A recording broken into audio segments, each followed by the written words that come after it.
মধ্যে বাংলাটা আছে তোর মামা। আচ্ছা এখন তুমি স্ক্রিন থেকে তাকাতে হবে কথা না, পাশা হালকা একটু এদিকেও তাকাতে পারো। হ্যাঁ, কারণ স্ক্রিনে অনেক সময় তাকালে হয় কি আমাদের একটু নামাজ লাগে অনেক সময়। নাচ যে কোনো বিষয় না, আমি চালু করলাম।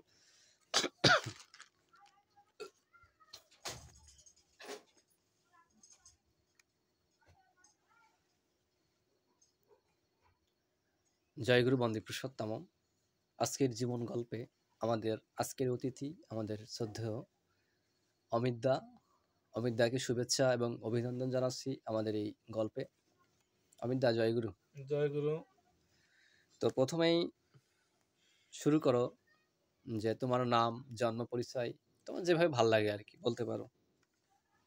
আমি সর্বপ্রথমে আমার জীবন রথের সারথি এ যুগের যুগ পুরুষোত্তমম পরম প্রেমময় শ্রী শ্রী ঠাকুরের রাতুল চরণে ১৭ কোটি প্রণাম জানিয়ে আমি শুরু করছি। আমার নাম অমিত কুমার দেবনাথ, গ্রাম কাষ্টভাঙা, উপজেলা কালীগঞ্জ, জেলা ঝিনাইদহ। আমি একজন ঠাকুরের পাঞ্জাধারী যাজক কর্মী। ঠাকুরের আশীর্বাদ পেয়েছি, সেই হতভাগ্য দীন সন্তান। তার কাজ করার কতটুকু সৌভাগ্য আমি অর্জন করেছি আমি জানি না, তো চেষ্টা করে যাচ্ছি কতটুকু এগোনো যায় আচ্ছা সামনে। অমিত দা, যেহেতু আমরা জানি যে তুমি অলরেডি একজন সৎসঙ্গ পরিবারে তোমার জন্ম হয়েছে, তোমার বাবা ছিল একজন যাজক, আমাদের শ্রদ্ধেয় নিতাই দেবনাথ। তিনি আমাদের মাঝে ইতিমধ্যে নাই। তিনি একজন পুরাতন সৎসঙ্গী, একজন পুরাতন কর্মী বলা যায়। সেই জায়গা থেকে তুমি যে ঠাকুরের দীক্ষাটা নিলে, এই বিষয়টা নিয়ে তোমার মন্তব্য। আমার বাবা অনেক আগেই দীক্ষা গ্রহণ করেছে। আমার বাবার ঋত্বিক দেবতা ছিলেন কুমুদ বন্ধু বিশ্বাস। তিনি আমাদের এখানে যে কয়েকজন ছিলেন, যেমন আমাদের অজিত দেবনাথ, নিতাই পদনাথ, তারপরে এরকম কয়েকজন আর কি দীক্ষা গ্রহণ করেছিলেন একসাথে। তো তার ভিতর আমার বাবাও ছিলেন পুরাতন একজন কর্মী। পুরাতন একজন কর্মী। তোমার দীক্ষা কিভাবে হলো? আমি একজন সন্তান হিসেবে, তার সন্তান হিসেবে আমার বাড়িতে আমার বিগ্রহ ছিলেন, আমার ঠাকুরের বিগ্রহ আমি দেখতাম। আমার মা যে পূজা অর্চনা করতেন, তারপরে আস্তে আস্তে আস্তে আস্তে ঠাকুর সম্পর্কে জানলাম। একবার আমার বাবা আমাদেরকে দুই ভাইকে নিয়ে ঠাকুর বাড়ি গিয়েছিলেন। আমি এবং আমার বড় দাদা অনুপ দেবনাথ, আমরা দুইজন, আমাদের সাথে আমাদের একজন দাদা ছিলেন আতিয়ার রহমান। তিনি একজন মুসলিম ঘরের সন্তান হয়েও সে ঠাকুর বাড়িতে আমার বাবার সাথে প্রায় যাতায়াত করতেন, যেতেন। ঠাকুরের যে আদর্শ, সে আদর্শ সম্পর্কে তিনি অনেক কিছু জানতেন বা জানার চেষ্টা করতেন। তো সেই দাদার সাথেও সেই দাদাও আমাদের সাথে গেছিলেন। এবং যে পাকশি ব্রিজ, ওই ব্রিজের পাশ দিয়ে যে ছোট্ট একটা রাস্তা, সেই রাস্তা দিয়ে আমাদেরকে হাঁটিয়ে নিয়ে এপার থেকে ওপারে ওই দাদার হাত ধরে আমরা হেঁটে গেছিলাম। এটা আমার স্পষ্ট মনে আছে। এবং সেই সময় যে স্বল্প পরিসরে লোক মানুষ এক জায়গায় হলেও সেই পরিবেশটা খুব সুন্দর ছিল। এটা কি প্রথম ঠাকুর বাড়ি, প্রথম জীবনে যাওয়া ছিল? প্রথম ছিল যাওয়া আমার জীবনের। যখন হেমায়েতপুরের মাটিতে স্পর্শ করলে তখন কেমন মনে হয়েছিল? তখন ওই ভাবটা আসলে আমি পাইনি, যে খুব ছোট ছিলে তখন খুব ছোট ছিলাম। আচ্ছা, 7-8 বছর বয়স, কি 10 হবে এমন। তো পরবর্তীতে এসে দেখলাম, এসএসসি পরীক্ষা দিলাম, এবং খুব অভাব অনটনের ভিতর দিয়ে জীবন তো। বাবা শুধু সামান্য একটা চাকরির উপরে তার নির্ভর। এই কষ্টসাধ্য করে এসএসসি পরীক্ষাটা দিলাম। তো যাই হোক, 2006 সালে পরীক্ষা দেওয়ার পরে ঠাকুরের কাজে একটু ভালো লাগলো, ঠাকুরের কাজ করতে ভালো লাগতো। যেখানে সেখানে সৎসঙ্গ অধিবেশন হলে যেতাম মানুষের সাথে।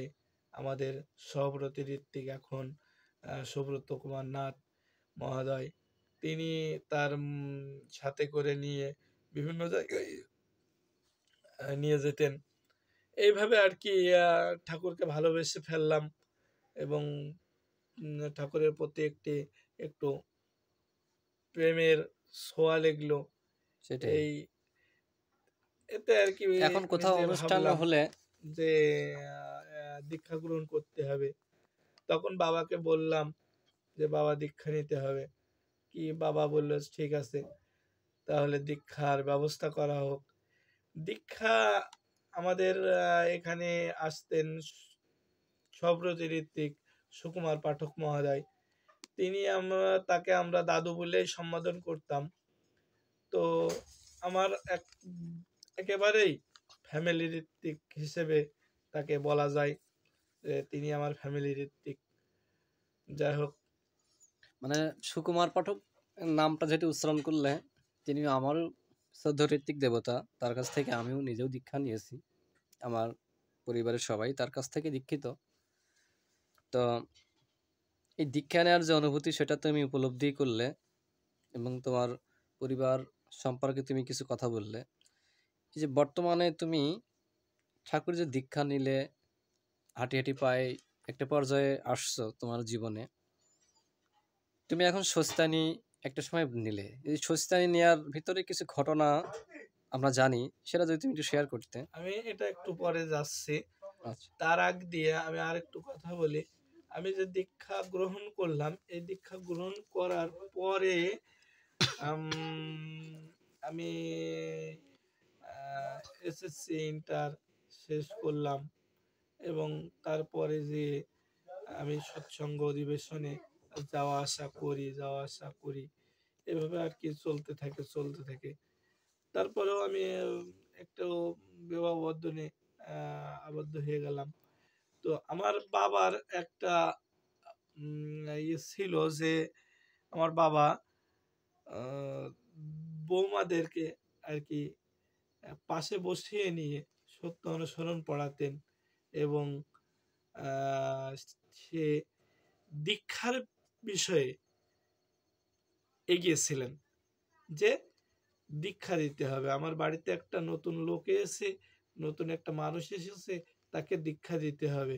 সাথে সাথে কিছুদিন, 1 সপ্তাহ 2 সপ্তাহের ভিতরেই আহ, সুকুমার পাঠক বা দাদুকে ডেকে নিয়ে আসে দীক্ষা দিয়ে দিলেন।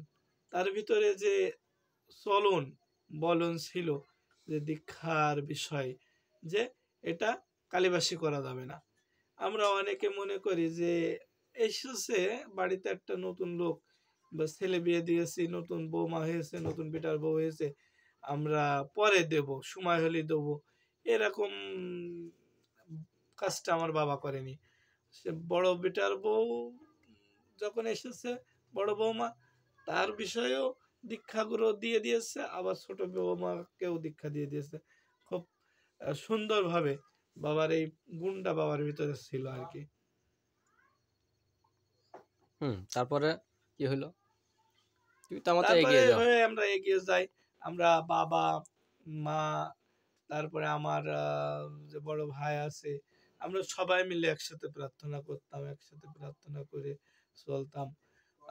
যাই হোক, এইভাবে চলতে এক সময় আমার বাবা একটু অসুস্থ হয়ে পড়লো, স্ট্রোক কায়দায়। তো নাম ধ্যান করতেন কম বেশি, যাই করতেন বাবা।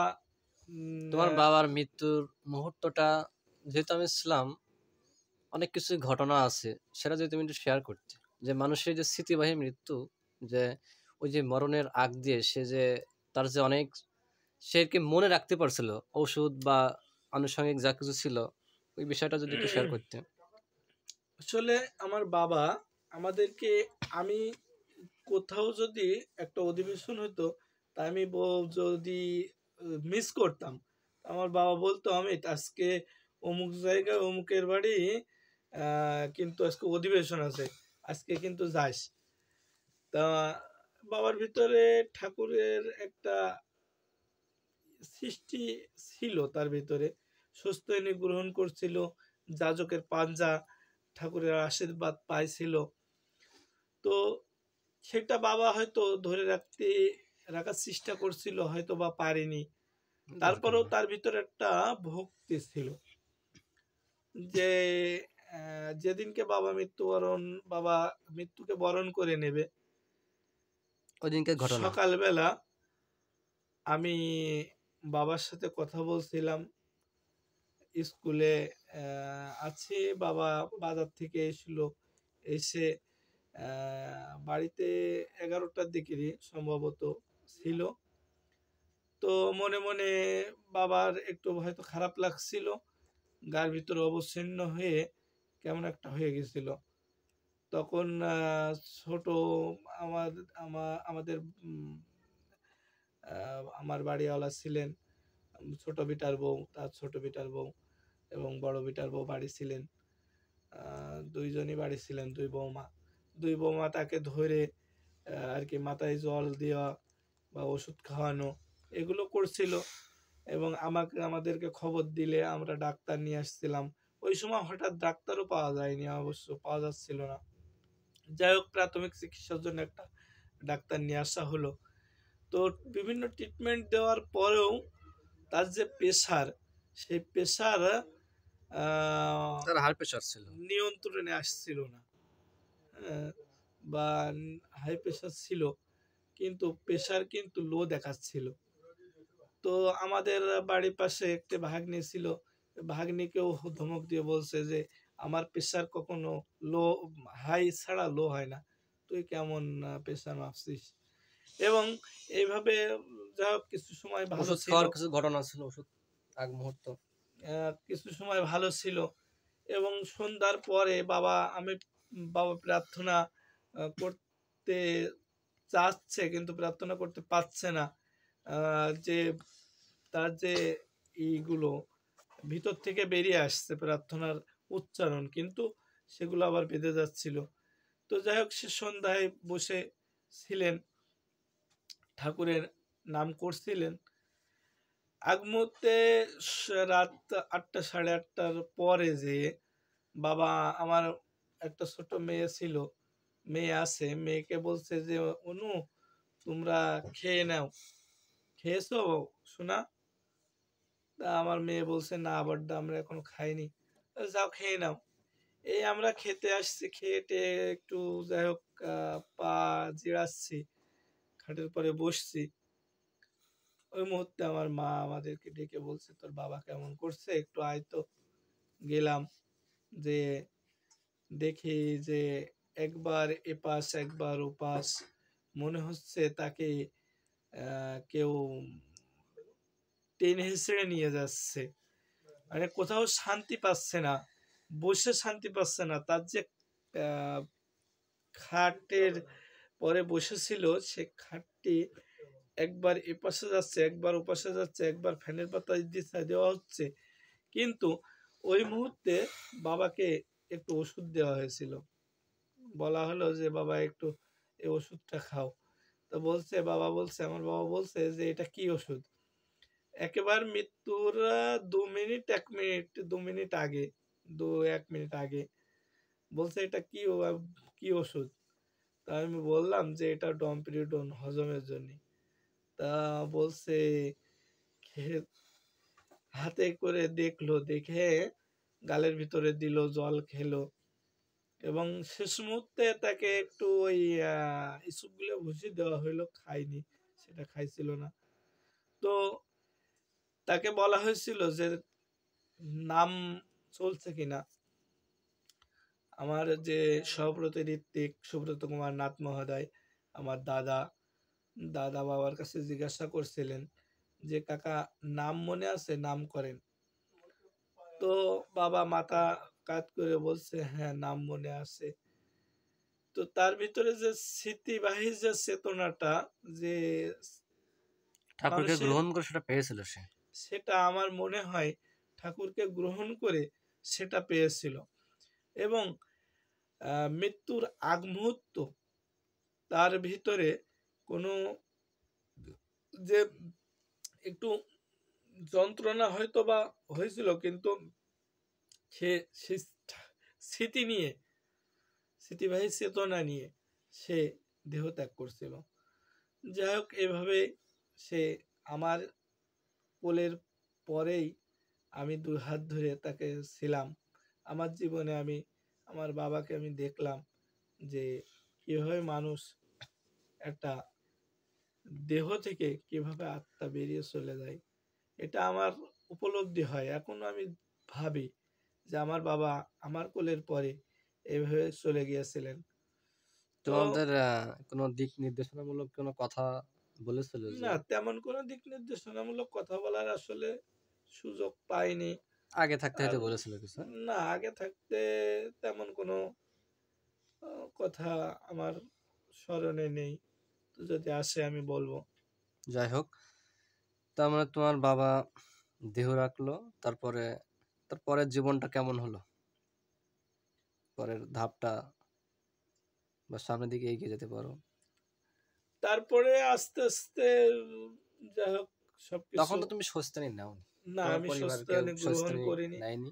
আমি আর পরিবারে আমি আর স্বস্তানি তখনও গ্রহণ করিনি। তো কিছুদিন পরে আমাদের একটু সমস্যা হলো আমার বাড়িওয়ালার। তো একটা তখনই ক্রিটিক্যাল সমস্যার মধ্যে ক্রিটিক্যালি হসপিটালে সমস্যার ভর্তি হয়। ভিতরে ছিলাম। তো সে সমস্যার সমাধান হলো খুব কঠিন আকারে, কঠিন ব্যাপার ছিল। যেহেতু আমরা সেখান থেকে একটা প্রতিজ্ঞা হলো ঠাকুরের নাকি? ঠাকুরের নাম এবং ধ্যানের মাধ্যমে আমরা ঠাকুরের নাম কে এমনভাবে একটা আম সূত্রে, মানে মালা যেরম গাঁথে ওরকম সূত্রে গেঁথে নিলাম যে নামই সব। তো হাসপাতালে আমার বাড়িওয়ালা ছিলেন ১৪ দিন ছিল। ৭ দিনের দিন আর কি অনেকটা মৃত্যুর মুখোমুখি, মৃত্যুকে জয় করেছে। অর্থাৎ নামের গুণে এটা হয়েছিল। যে অপারেশন থিয়েটারে নিয়ে গিয়েছে, ডাক্তারে বলছে, ডাক্তারে আহ, অবাস করে নিয়েছে। এবং তখনও নাম চলছে। আমার স্ত্রী আমাকে বলছিল আমার তখনও নাম চলছে, কিন্তু যখন আহ, ইস করে উঠেছে একটা পোজ দেওয়ার পরে আর কি, অস্ত্রোপচার চলছে, ওই যে অস্ত্রোপচারে একটু ইস করে উঠেছে, তখন ডাক্তারে বলছে আপনি এখনো ইস বলছেন, তাহলে চেতনা রয়েছে, অর্থাৎ তার যে এটা রয়েছে, তার ভিতর দিয়ে নাম আমাকে চলছে আর কি। বলছিল যে আমার নাম চলছিল।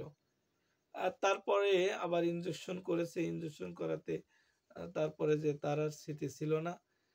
সে বলছিল যে আমি যতক্ষণ ইয়েতে ছিলাম, আমার ততক্ষণ আমি জ্ঞান ছিল, ততক্ষণ আমি নাম চালিয়ে গিয়েছিলাম। মানে সেখান তো এই থেকে একটা উপলব্ধি হলো যে তখন থেকে একটা উপলব্ধি হলো পরমপিতার কাজ যে আরেকটু ভালো করে পরমপিতার করি। কাজ আর একটু ভালো করে করতে হবে। কারণ এই ছাড়া মানুষ বিপদে না পড়লে তো আহ, মানুষ কাজ মানুষ করতে চায় না। বুঝতে পারে না, কাজ করতে চায় না। তো তখন থেকে একটা চেষ্টা করলাম যে নিরামিষ খাওয়া যায় কিনা, মানুষ সুস্থ ব্রত গ্রহণ করে আমরা গ্রহণ করতে করতে পারি কিনা। যদি করতে পারি, আমার বাবা সুস্থ ব্রত গ্রহণ করছিল, তো আমরা যদি একটু এগিয়ে যেতে পারি, এইভাবে আর কি সুস্থ ব্রত গ্রহণ করব। তো সময় না হলে আসলে তো ওই সাধন হয় না। একটা কথাই আছে লালনের, যে সময় গেলে সাধন হবে না। হবে না। এখন আমাদের সে সময় হয়তো হয়েছিল না। ওই সময় আমরা একটা সময় নির্ধারণ করছিলাম যে আমরা ফাল্গুন মাসে সুস্থ ব্রত গ্রহণ করব। নেওয়ার তো আগে এবং পরে কোনো বাধাবিঘ্ন জীবনে ছিল না? অনেকে বলতো না যে তোমরা মাছ মাংস খাচ্ছ বা আবার নিরামিষ খাতে হবে, পারবা কিনা? এরকম ধরনের কিছু ঘটনা। আমি নেওয়ার কিছুদিন আগে নিরামিষ আহ, খাওয়ার চেষ্টা করছিলাম। 1 মাস ওই যে বৈশাখ মাসে পালন করি, ওইভাবে আমি শুরু করছিলাম আমরা ফ্যামিলি সহ। তো আমাদের অসুবিধা হয়নি। অনেকে অনেক কথা হয়তো বললেও বলতে পারে পিছনে, হুম। সামনে কেউ অনেকে এসে বলেনি। তো মনে হয়নি। আমি যতটুকু জানি তুমি তো একটা সময় মাংসটা খুব ভালো খেতে, মাছটাও ভালো খেতে। কিন্তু এই মানুষটা কিভাবে এখন নিরামিষ খাচ্ছে? সম্ভব কিভাবে হলো? এক হয়তো সময় পরমপিতারই। এক সময় আমার বাবা মাছ মাংস খেয়েছে, যেহেতু আমার বাবার সন্তান আমরা, সেহেতু বাবা আর কি আমাদেরকে যথেষ্ট পরিমাণে খাওয়াইছে বললেই চলে। তিনি যেটুকু আয় উপার্জন করেছেন আমরা খাইছি। তাই বলে এই না যে নিরামিষ খেতে সেটা কষ্ট হচ্ছে না এখন? ছাড়া যাবে না বা নিরামিষ আহ, খাওয়া যাবে না, এরকম না। আমার বাবা একসময় খেয়েছে, তো আমার বাবা কিভাবে ছাড়লো, আমরাও সেইভাবে আর কি। আমার মনে এরকম কোনো দ্বিধাদ্বন্দ্ব আসেনি যে এটা আমি ছাড়িছি, এটা আমি আবার ধরতে হবে, এইভাবে আমি কখনো এগোইনি। তা আমার ঠাকুর কিন্তু একটা কথা বলছে, বার্লি তুমি যতটুকু এগিয়েছো, পিছন ফিরে তাকিয়ে দেখতে যেও না যে তুমি কতটুকু এগিয়েছো। তাহলে আবার হ্যাঁ, পিছিয়ে পড়বে। তাহলে আবার কিন্তু পিছিয়ে পড়বে। সেটাই। এটা কিন্তু চরম সত্য কথা।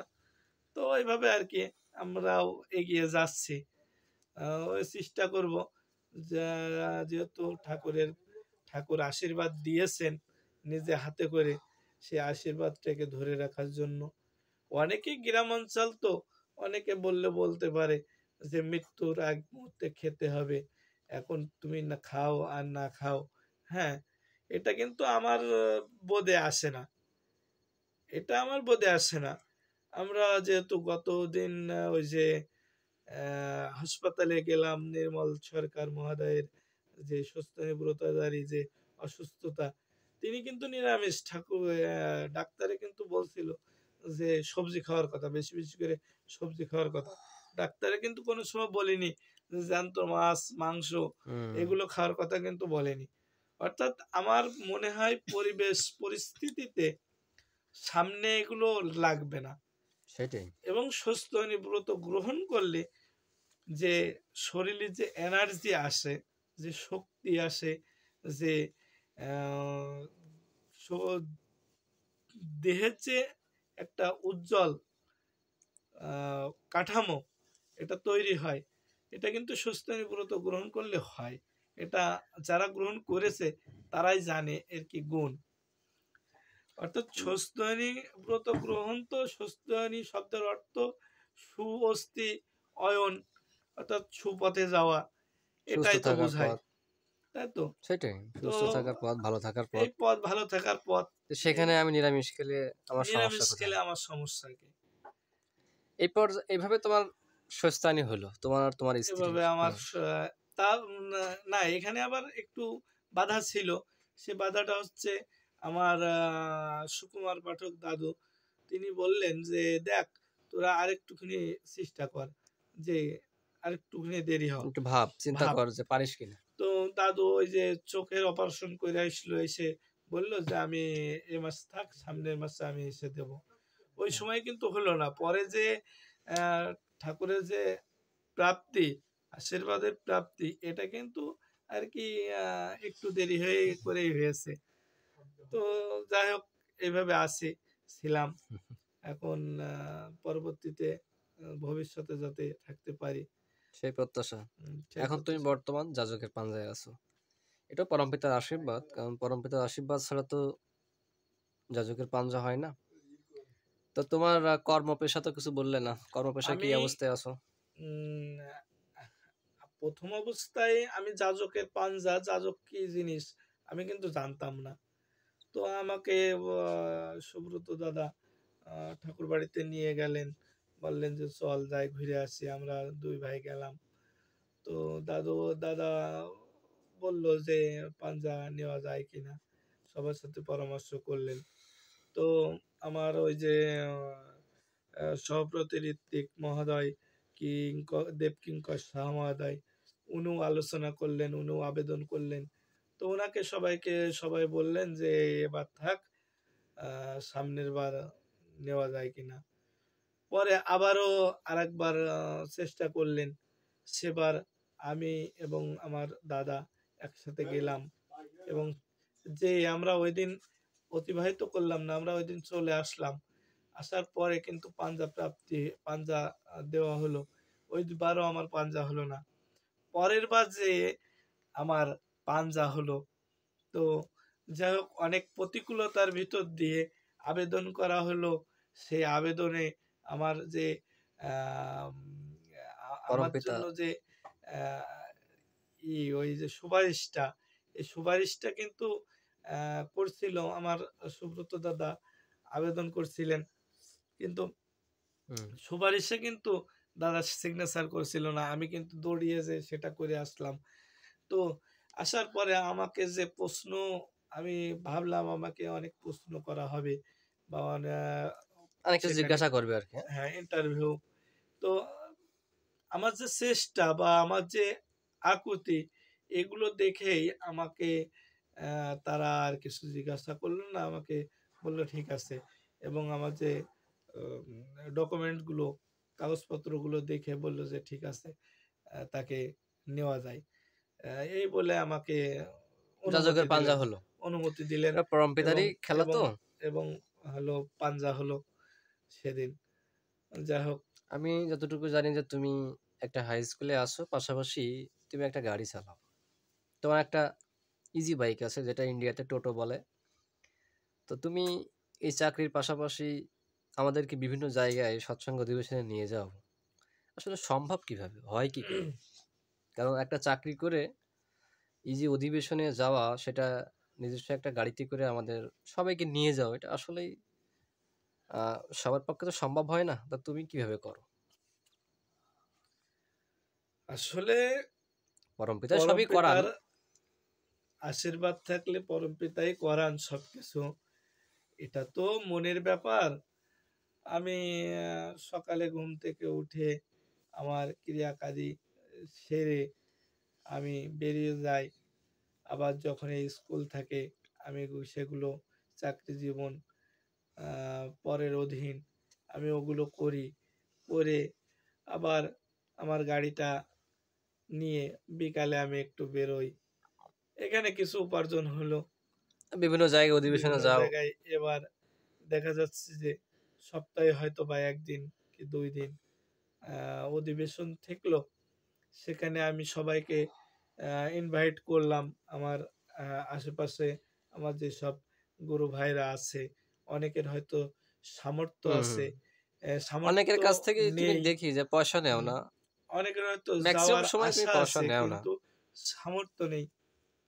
অনেকে হয়তো মনে মনে ভাবছে আজকে একটু অনুষ্ঠানে যেতে পারলে ভালো হতো। আমি তাদেরকে নিয়ে যাই। তাদের হয়তো একটু ওই অনেক পরিমাণ টাকা হ্যাঁ, পয়সা থাকে না। অনেক সময় আমি কারো কাছে ভাড়া ভূতও নিই না। পরমপিতার কাজে যাওয়ার চেষ্টা করি সবাইকে নিয়ে। এবং আমি একটা কথাই বলি যে, তোমরা সবাই এসো। তোমরা এসে চলো আমরা একটু সঙ্গ করি। আমরা একটু সাধুসঙ্গ করি, একটু সৎসঙ্গ করি। টাকা পয়সা কোনো ব্যাপার না। এটা আজকে আছে, কালকে নেই। এটা ক্ষণস্থায়ী, চিরস্থায়ী না। হ্যাঁ? তো মানুষের জীবনে অর্থের প্রয়োজন। আমার জীবনেও অর্থের ব্যাপক প্রয়োজন। কিন্তু এর ভিতর দিয়ে যদি আমি ঠাকুরের কাজ না করতে পারি, ভগবানের কাজ যদি না করতে পারি, তাহলে কিন্তু আজকে আমাদের জীবন কিন্তু বৃথা। এই বৃথা জীবনে ধরেন আমি পরমপিতাকে আশ্রয় করে যেটুকু বুঝলাম, জীবনে যতটুকু সময় তুমি পরমপিতার কাজ করতে পারবে, ততটুকু সময় তুমি তারই। তারই। এবং ততটুকু সময় তুমি ভালো থাকবে। কারণ বাস্তব এটা আমাদের এই কিন্তু সংসার বাস্তব।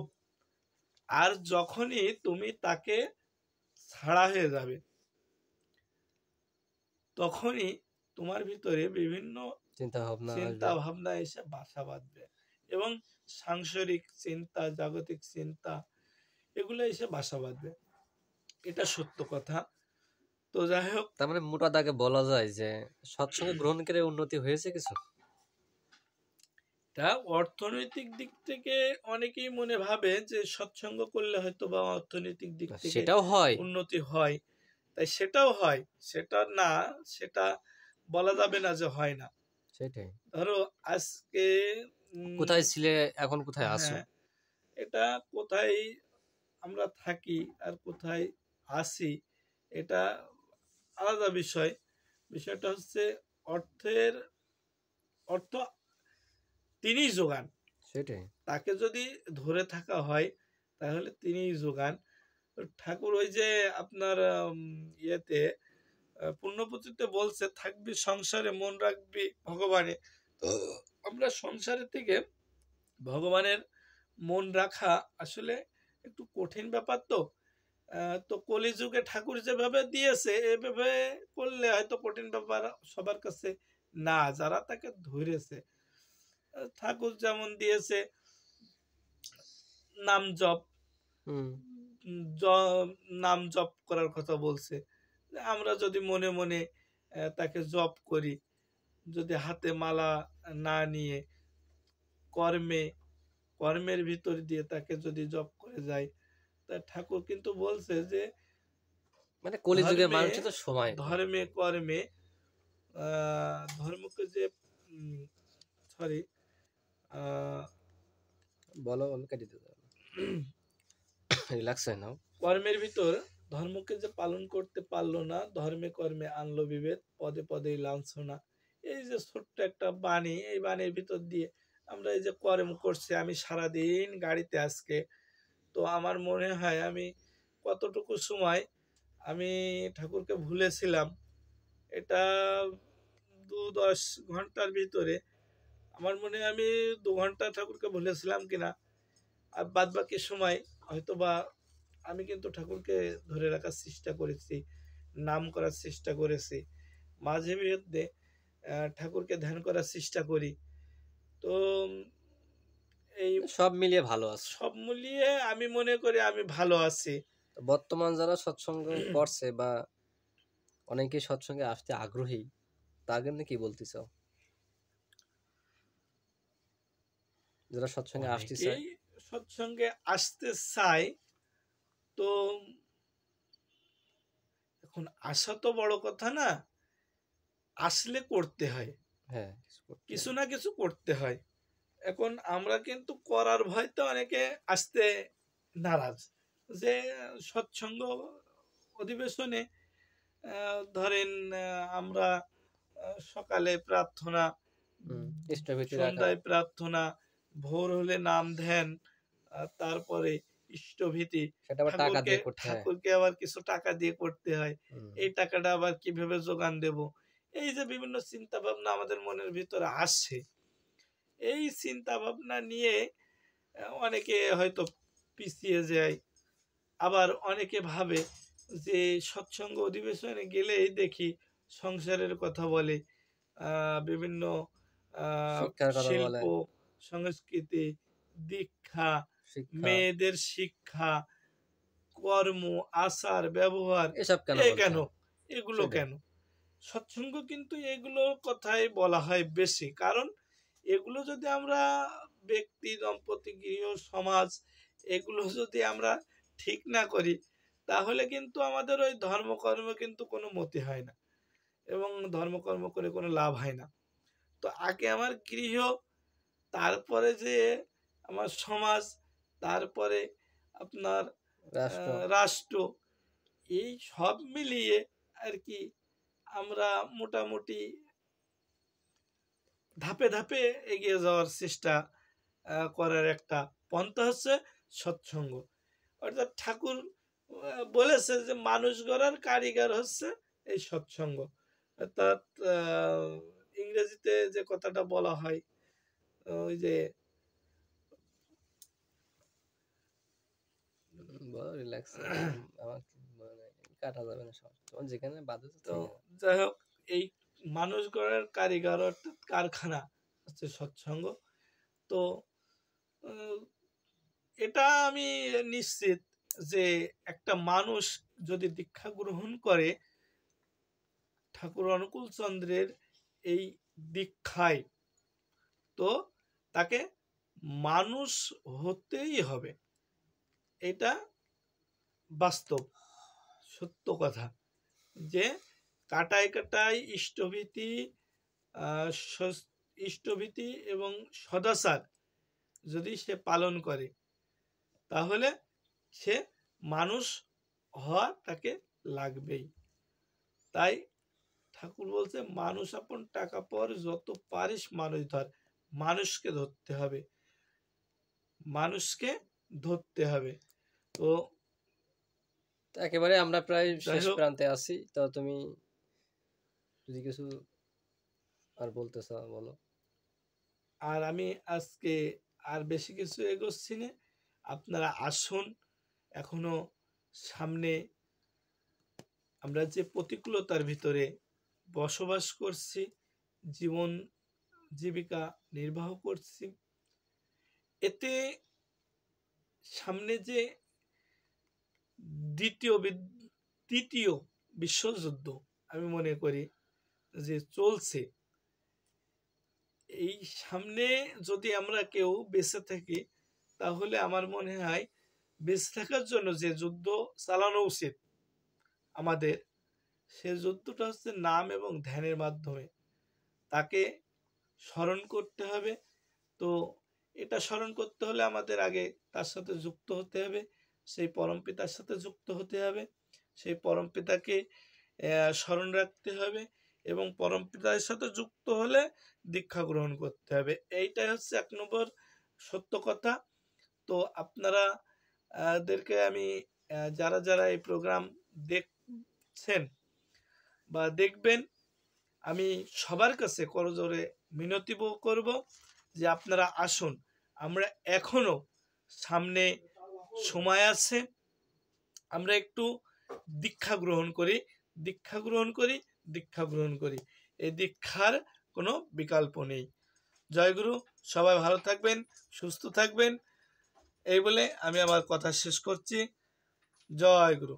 জয় গুরু, জয় গুরু, অসংখ্য ধন্যবাদ।